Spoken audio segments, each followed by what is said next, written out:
I'll speak to the live stream and I'll come up and start it. So what really happened with this rally? Who's lying? Who's telling the truth? Let's have a look, shall we? Hey, Sarah here. Just letting the live stream in our Instagram people, I'm sure people are going to tune in from all over Australia. Know that we're about to start in 5 minutes housekeeping and then we're going to walk across country. If you can tell, I've had a fat cry. I don't like being vulnerable, but nothing's going to happen today. And I'm so fucking scared because I'm going to have to go over there now and ask for change and nothing's going to happen, to be realistic and honest with everyone. They're not going to commit anything and I'm just going to look like this biggest idiot asking them to do all these different things and they're going to be like no or just ignore me. I've already been told not to say anything about them or ask them to do anything. I'm going to do it anyways. It's pretty fucking scary. Just want to be transparent. I'm going to go start it now once I've finished my little cry. Sorry for crying and being transparent, but just wanted to be really honest with everyone. And yes, no, he won't be speaking unless he was to turn around and say he's committed to a bunch of stuff, which he won't. And no other minister will be speaking unless they commit to something, which they won't. So let's see what happens though. But if nothing happens, which you guys will find out on the live stream, I really encourage you to get it up online straight away and absolutely shame the hell out of this government, because they've got a duty of care to keep us safe and they're not keeping us safe and they're not going to commit to anything to keep us safe. So I'm scared shitless. Sorry again for crying, but we're going to start now. I'm going to hand over the live stream to Ethan, who's going to run the live stream for today. Bye. I'll speak to you later, either crying, angry or happy. So Sarah here is the organiser of this rally, and the Prime Minister of Australia has decided to come along to this rally to show support. And he'd like to speak, but Sarah doesn't want him to. She's got other ideas. She's got a list of demands that she wants to put to the Prime Minister in front of everybody, knowing that he won't agree to them. One, because they're kind of silly, some of them, honestly. And secondly, this isn't really how democracy works. You don't just shout out to the Prime Minister and say, hey, do you agree to this? Do you agree to commit to that? And then it just gets done. That's not exactly how democracy works. So knowing that he will not immediately agree to her demands, she wants to shame him in front of everyone and not let him speak. So the controversy about this in this country, what's in dispute, is that Albanese, our Prime Minister, says that he wanted to speak, but he was told he couldn't. She calls him a liar. She has no intention of letting him speak. She tries everything she can to get the crowd on her side to not let him speak. But as you're about to see, spoiler alert, the crowd doesn't side with her. The crowd wants the Prime Minister to speak. The crowd's probably happy that he's come to show his support, but Sarah here, the organiser of this rally, isn't interested in that. She just wants to shame him and not let him speak. We will be walking over to Parliament House. I'll give the exact location in just a second. Once we're over there, as I said, we'll do speeches, we'll have a few poems, and we'll see what change will be made by the government or if none will be made at all. Just to be completely transparent, if you've come here today for the Prime Minister because of him coming, and you're not here for the cause, please don't continue marching. This cause is about men's violence against women. It's not about the Prime Minister being here and getting to meet him. Say it once, say it again. There's no excuse for violent men. 1, 2, 3, 4. We won't take it anymore. 5, 6, 7, 8. No more violence, no more hate.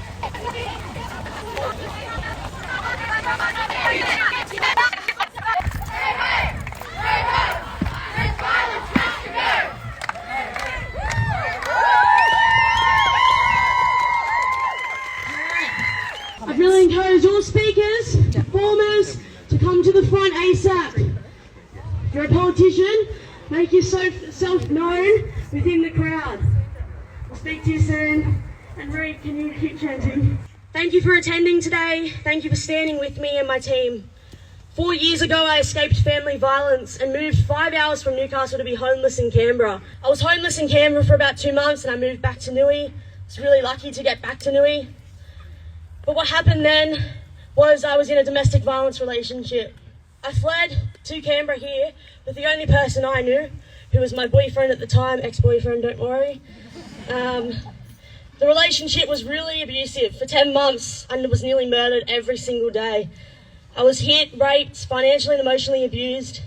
And the time I escaped was my 5th try. If you're not aware, it takes women up to potentially 7 times to escape. And a lot of the time, and as we know, people aren't making it out. After I escaped the domestic violence relationship, I thought, oh, we're all good. But then in 2021, when I started this organisation, I was sexually assaulted 3 times by 3 different perpetrators within 2021. It's pretty horrific. 2 of the 3 actually admitted on text message and to other people that both of them did rape me. Can anyone guess what happened? Nothing. Nothing. And come on, water, eh? I'm having a parchment, eh? She's funny, so funny. Just 3 drinks. Nothing happened. But even then, my investigations were absolutely disgusting. So I'm doing my reporting, I'm doing everything I'm told to do as a victim survivor. We're meant to do this. I wanted to do this so no other person goes through what I went through. And I'm here today to tell you that I actually reported police misconduct, something that not a lot of people know you can do. I was really lucky. I was just given up on the world, to be honest. I came across a lawyer who took me pro bono, and we did a police complaint to New South Wales Police. And if you didn't know, I'm pretty sure it's across the country the same, but it's particularly New South Wales, police investigate police. Shame, yeah. Shame. And because police investigate police, you can think of all the rest. Anyways, I had 21 allegations against these 2 detectives. All 21 were not sustained. Shame. I sat across the room from the head, all the big folks, you know, and I was asking on behalf of our organisation that the police actually just gets automatically mandatory retrained right this second on sexual violence. They told me no, and that's when I heard all 21 were not sustained for the fact that police officers said it didn't happen. Shame. I've been absolutely threatened, told not to speak out. You can imagine the stuff. Here I am today anyways. It's out there now. Let's see what happens. I want to thank the government and the people who have come, Anthony Albanese, Katie Gallagher. I know there's a bunch. But I'd also love to know where they are in the crowd, if we can point them out, maybe get them to come to the front. Let's not shame them yet. I'd like to have hands up from Anthony Albanese. Oh, we've got our crew. Awesome. And do we have any other politicians here?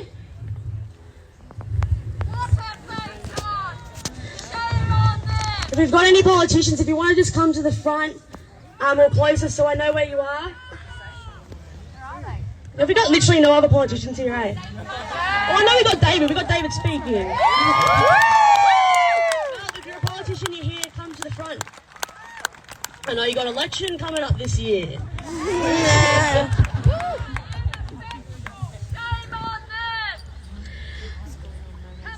I'm addressing this obviously to everyone.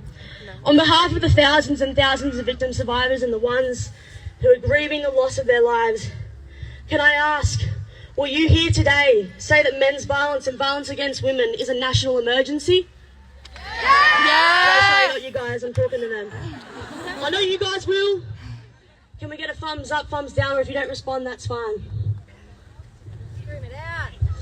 Will we announce that today men's violence and violence against women is a national emergency?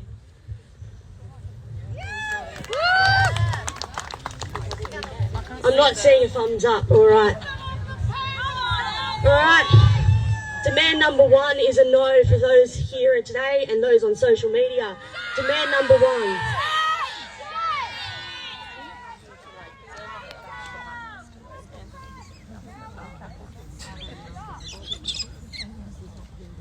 The next thing I wanted to ask is demand number 2. Someone really close to me. Her name's Tabitha. In my Newcastle community, we lost a beautiful girl called Mackenzie Anderson. How her family and friends found out was by going on Instagram and seeing her face on Instagram. Shame! And because of how close this family is to me, I decided to put it at number 2. So they are asking, the media has to wait 24 hours before posting a photo of the victim's face on social media. Unless the family gives consent. So we're asking for 48 hours, sorry guys. 48 hours media has to wait before posting a victim's face on social media without consent.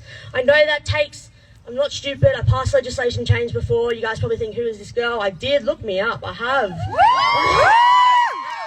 I know it takes a lot easier than this. Can we start that chat about locking that in the next 3 months?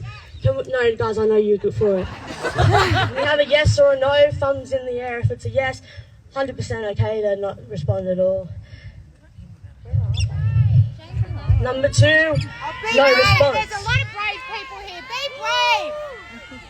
I'm sorry. Our 3rd campaign. You'll know it's close to my heart and I started it. It's called #BelieveMe.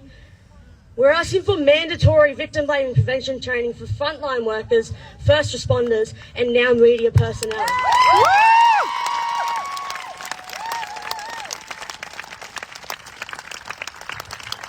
I don't want anyone else. You know, there's so many people out here who have had really shitty victim blaming experiences. That's why we called this What Were You Wearing? We want it mandatory. We want them to have to do a module like the RSA, where they have to get victim blaming prevention training before they can become any of those. So we're asking for mandatory. We're starting petitions around the country. However, we want to see if we can get any commitment on this today. Can we get any commitment with a thumbs up, thumbs down, or a no response for my Believe Me campaign, asking for mandatory victim blaming prevention training so people don't have to go through what I went through, where I nearly left this world because of what I went through. Anthony Albanese, Amanda Rishworth, and Katie Gallagher. No response. Do we have anyone here? Do we have any other politicians here willing to back me on this? Where are they? We do have someone. If you have it, I need to see you and you need to point and tell me who your name is. I'm seeing no one, eh? I know David will help, but is there anyone else, any politicians that are going to back this one? Our Prime Minister won't back it. Alright guys.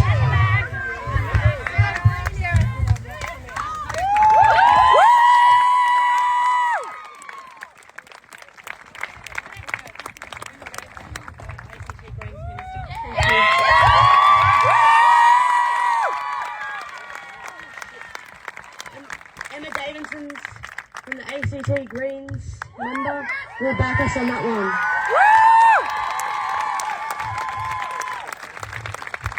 I also want to make it known as well, I grew up in a very Labour household, you guys. I actually really liked you guys back in the day, eh? So I don't want you to think I'm like, anti-Labour, I actually did. But I want to make that known nationally. We've got support from Emma Davidson from the Greens, but Prime Minister and other ministers here today, we were asking for support. Number 3, no response, guys. Sorry to everyone here and online. Shame! By the way, I want to make this clear that these things I'm saying isn't just some random girl calling for this. This has been thousands and years of talking to organisations, talking to victim survivors. This isn't just me. This is our whole country. This is our whole country. There's a few more demands on there that I know are being worked on by some amazing people, so I'm not going to ask them, but my last one comes from a bunch of organisations I spoke with yesterday at the Sydney rally. I've definitely, been interested in the past. We've got a national plan to end violence against women that will end in, I guess maybe however many years now, and it does have sexual violence in it, but if you're maybe a victim of sexual violence, you'll know Sexual violence victims, we're often forgotten about or we're tied into domestic violence. For me, I've been through domestic violence, but I've also been through sexual violence that wasn't by a boyfriend.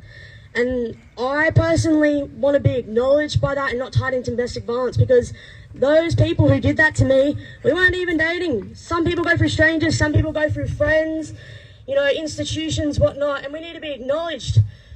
So what we're asking for from the sexual violence survivors out there, all our backing, we're asking, can we have a national sexual violence action plan separate to the current DV one? Can we have a thumbs up from any member here willing to back that? Particularly our government and the government that's in right now. Thumbs up, thumbs down, or no response. Oh my God. Why are you even here? Do we have anyone else here willing to back that that's a politician? I know there's probably a few. I know Greenies have got us, but... Not just a photo op. Shame on you, Albo! Alrighty. That's my demands. Let me get into the other stuff now. We want action! Now, if you know me, you know that I absolutely hate... I love public speaking, but I hate being the centre of attention. It doesn't make sense, but I hate being the centre of attention. I've hidden behind my organisation for years, which is probably why you don't know me. And I just want to uplift as many victim survivors as possible. But today, being a woman, I want to really back myself here and say what I just did then was probably the fucking most scariest thing I've ever done in this entire fucking...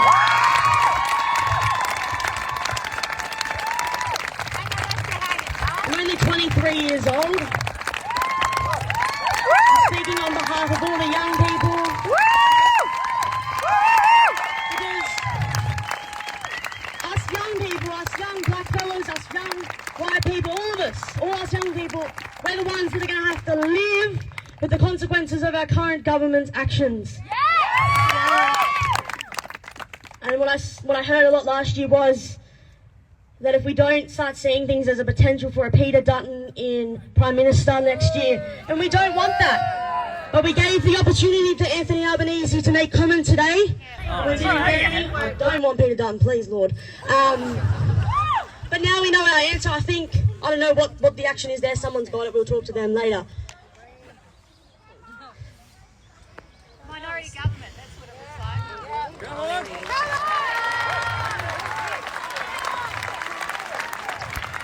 I want to say something though before any of these people speak.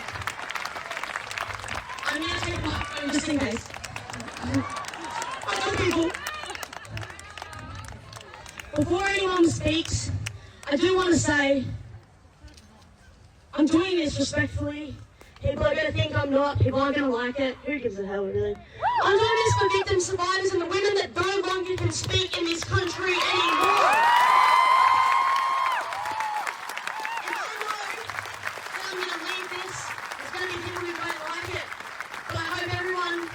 Victim survivor has my back in this, because this isn't okay. We don't have to please people who have a duty of care to look after us, a duty of care to make sure that not tomorrow, not the next day, not ever, we never lose another woman again.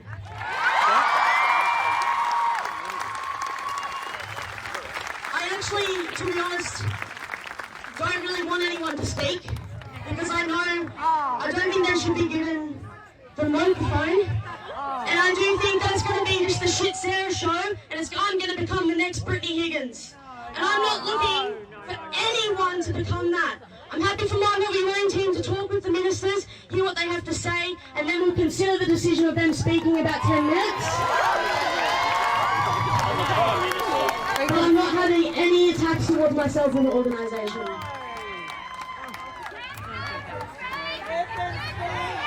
Speaking or not speaking?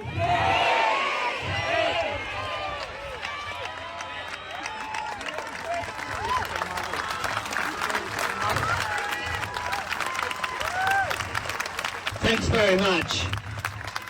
I do want to congratulate the organisers, including yourself, for organising this today, and for women right around the country who have mobilised to say enough is enough.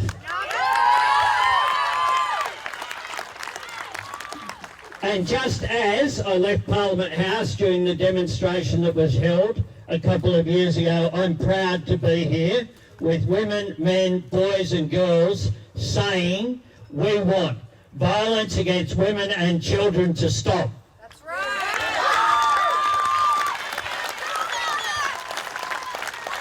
To be clear, we did ask to speak, myself and Katie, and we're told that that wasn't possible, and that's fine. I respect the organisers' right to do that. That's a full-out lie. To do that. We're here today to demand that governments of all levels must do better, including my own, including every state and territory government.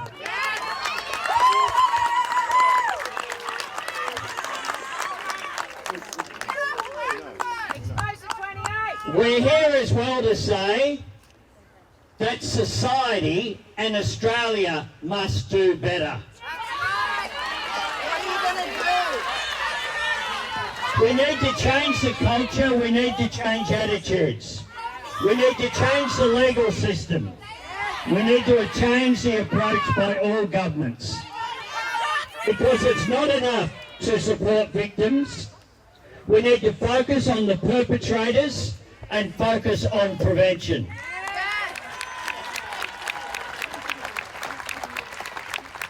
On Wednesday morning, I will convene a national cabinet. Has been agreed with every Premier and Chief Minister.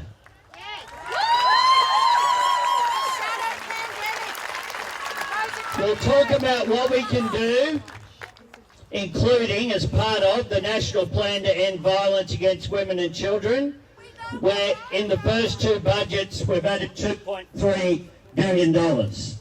In the time that we have been in government, we've allocated funding for 500 domestic violence workers. We now have 10 days paid domestic... I agree it's not enough. I said that. We need to do more. You have to put her down to build yourself up. We have an escaping violence payment, and we have access to housing through our Housing Australia Future Fund. We do have funding for training for frontline workers, $50 million that we put in the last budget. What are you going to do? Expose the 28! Oh, shut up! Expose the 28, it's about children. Protect our children. What about child abuse? So I'll see if the Minister for the Status of Women, Katie Gallagher, a proud ACT Senator as well, will want to say some things. But I say this, I know, and that's why I'm here. That's why I'm here. I know that we all must do better. But I know this as well, that I've got to be honest. It's not just government's problem, it's a problem of our entire society.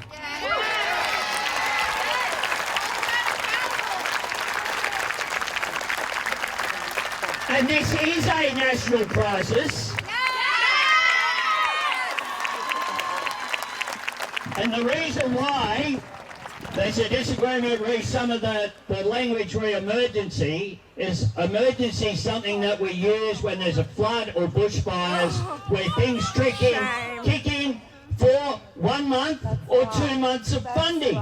We don't need 1 month or 2 months. We need to address this in a serious way, week by week, month by month, year by year.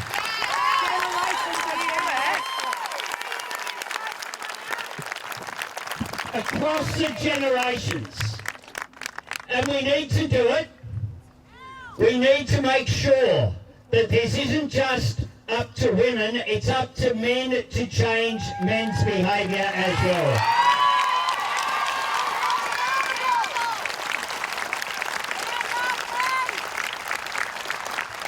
And yes, people do need to be made accountable. And I'll be accountable for what my government does, just as I'm accountable for delivering on all of the Jenkins report. I'm accountable for delivering the first ever paid domestic and family violence leave. I'm accountable for delivering 500 extra community workers in order to address this crisis. But I want us to work together. I I want us to work together as a society to build a better Australia, because an Australia where women and children is safe is a better Australia for women, for children and for men. Thanks very much.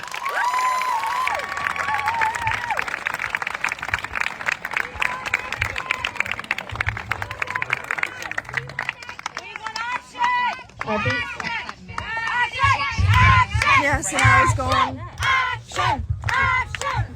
Sorry everyone, this is a bit chaotic, eh? It's important to note that that footage of Albanese saying, "Do you want me to speak or not? I'm the Prime Minister," didn't come out until after the following interviews, where it was a point of contention. However, Anthony Albanese has been labelled a liar by one of the organisers of yesterday's rally after he claimed he was denied to speak at the event.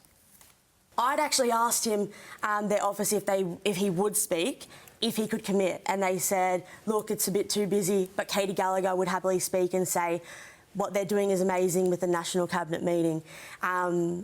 So him coming out and saying that he asked to speak and was denied was really, really upsetting.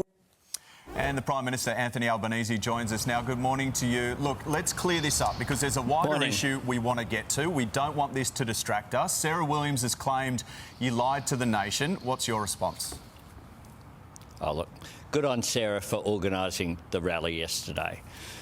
This is an issue that is a national scourge and a national crisis. I was happy to just attend as a participant or happy to speak. So, either way. Yes. So she said you're on the stage with her and there was confusion about, you know, who was going to speak. And then you said behind her on the stage words to the effect of, I'm the Prime Minister and I run the country. Did you just say that? Well, Nat, I'm not going to get into, you know, that sort of debate. Well, she's come on national TV and she's saying that all, like in radio and TV around the country today. That, unfortunately, is the message that's being sprouted. And we know it's unfortunate, but you could put it to bed now. Well, Nat, people, including Channel 7, were there for the recording of everything that went on. So you were all there. So the media were all around. They heard everything that was said there. Across the nation yesterday, those men and women who are saying enough is enough on violence against women. We have had a spike in the number of murders of women this year. The Prime Minister was there. There's been some criticism, some claims and counterclaims about what was said. Importantly as well, there will be action, National Cabinet on Wednesday. Joining me live now is anti-domestic violence rally organiser Sarah Williams. Thanks very much for your time. Just briefly, how do you feel with yesterday? There is a National Cabinet, something is happening. What's your feeling as you wake up today? What the result has been from yesterday? I was appalled, gutted and quite traumatised, to be completely honest. I wasn't happy at all. I don't think a National Cabinet's going to do anything because it's just Anthony Albanese, sorry guys, it's just Anthony Albanese meeting with other premiers and other people in the area, rather than it being, you know, organisations and advocates and people who are with victims every single day. So you'd like them to have input. The positive around National Cabinet is, you know, you need federal and state laws and funding. So things you're after, such as funding, a change to laws around images that can be showed, including from media, obviously, alternative reporting options. These sort of things would need to be worked out at a government level. Isn't it a positive that they'll all be discussing this on Wednesday? They're not discussing our demands is the issue. They're discussing violence against women. I think that this is just, you know, it'll be interesting to see what comes out of Wednesday, but I don't think they're going to come out of Wednesday with they've committed to our demands, because if so, why would he have done what he did yesterday? And my thoughts is, you know, with the demands, he needs to actually work with us. One of the things I called on him in the audience yesterday was, will you meet with us to start a conversation about these campaigns and get the information and knowledge? And they did not answer. So that to me is like, how's that going to do anything if you haven't actually met with the people to get the insider knowledge?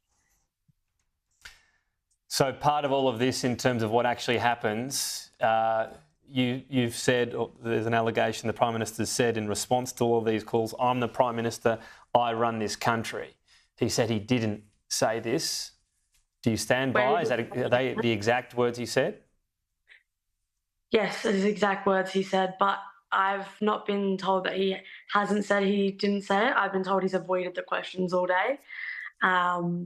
He said that whilst I asked everyone if we wanted him to speak, and there was about 20 or so people behind that heard him say it. So 20 or 30 people heard him as well, because he says there were cameras there, there were microphones there, check yourself. Do you have any evidence of him saying that, given how central this has all become? Yeah, we do, and we have many witnesses going on 2GB radio tomorrow to discuss with them. That will be going live. Right, but you're saying you've got a recording of him saying this? We've got our recording, that's the live stream, but he's behind, so we're waiting to get the recordings for if anyone got audio from the background.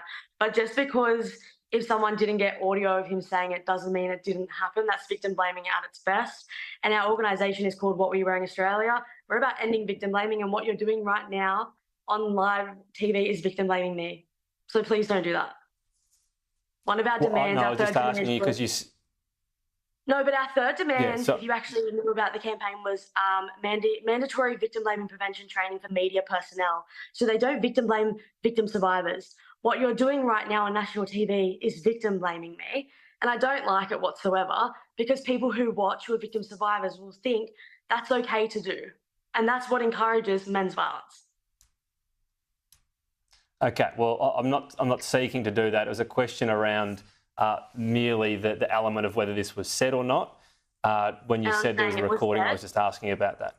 Okay. And I'm saying it was said. I'm not doubting that. And that there'll be witnesses tomorrow that will be speaking about it. Okay. We don't seek to stifle anyone. That's why you were invited on today. If those people want to talk to Sky News tomorrow, they're welcome as well. By the way, if you want to contact anyone at Sky, and they're welcome to do that as well. To be honest.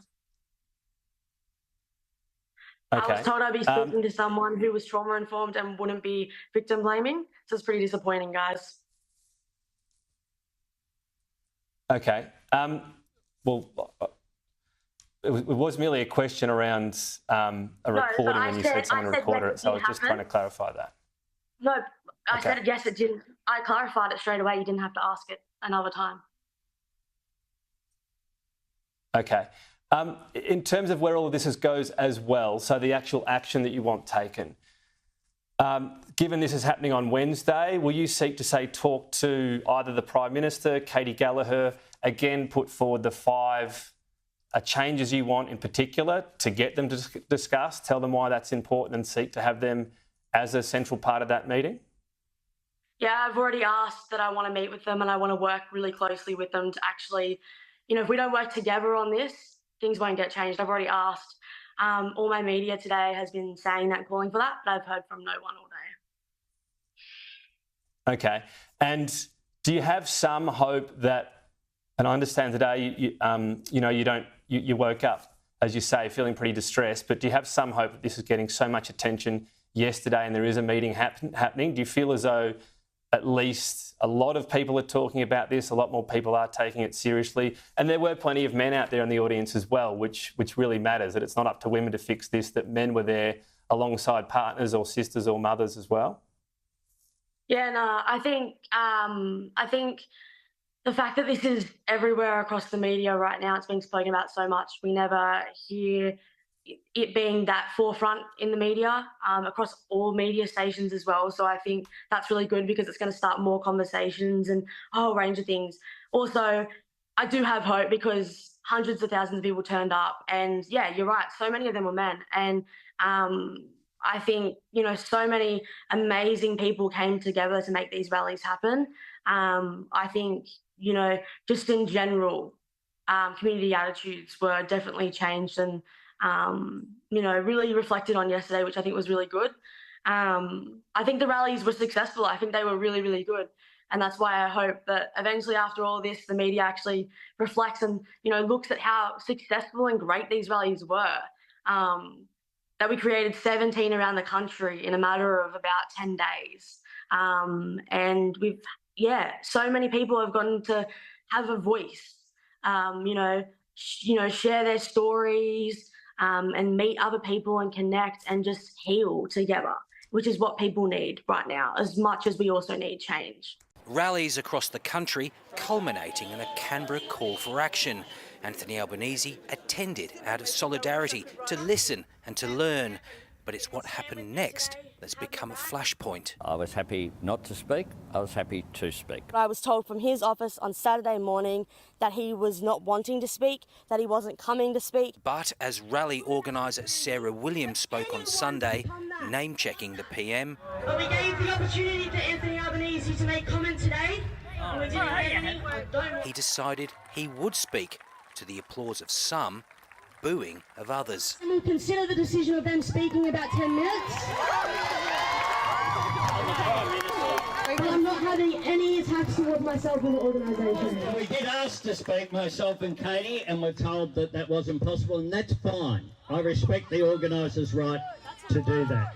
That's a full-out lie. Ms Williams, visibly upset, was immediately comforted by friends. Today, she doubled down. That's a lie. That's a flat-out lie. He's a man. He was not invited to speak. He didn't ask to speak. Him using his power to speak and taking the platform from victim survivors shows our issue here in this country. It was an emotional day for people, and I get that. Minister for Women Katie Gallagher, who was also in attendance, commended the organisers but insisted Mr Albanese acted out of care, interest and goodwill. And then when we were at the rally, I think the rally expected to hear from their Prime Minister, so he stood up and spoke. What he did yesterday, and me calling it out, has put victim survivors, domestic, family and sexual violence actually on the platform in Australia, and I actually think now we're going to see a real change.